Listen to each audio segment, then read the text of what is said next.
Naragsak ka pa nagkasangay mo, Majority Floor Leader Sandro Marcos.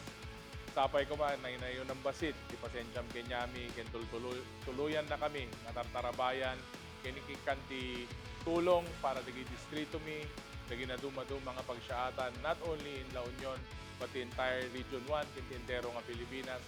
Agyaman kami manen, apo, the unending support, and of course, yung tulong makinyami, not only as a colleague, but as a friend as well. Again, happy birthday, Boss Santo.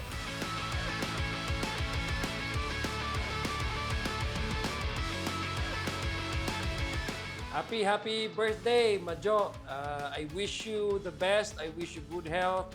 I wish you, prosperity for this year. Maraming salamat. Thank you for all the support you have given us. You have given me the best ka, Majo. Happy birthday.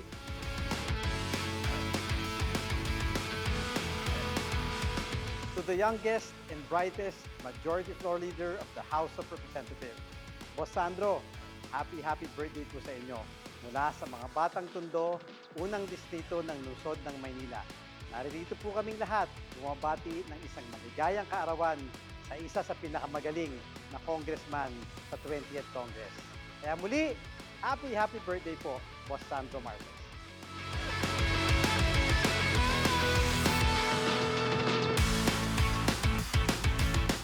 Sa murang edad, nabigyan ka ng pagkakataon na maging majority leader at nagampanan mo ito ng buong husay at tapat.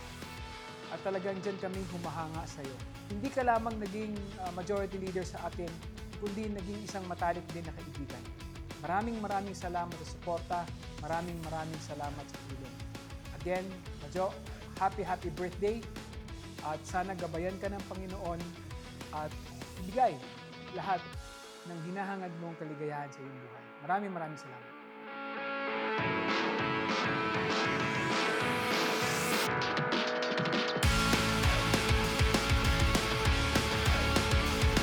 Happy birthday, Majority Leader Sandro Marcos. You're officially out of the Roman calendar.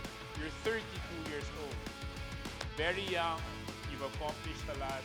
I've seen you develop in the past few years. And truly, I'm amazed with the young man you have become. Continue to love the country, continue to fight for your family's legacy, and continue to serve the people of Ilocos Norte. So, Sandro, happy birthday.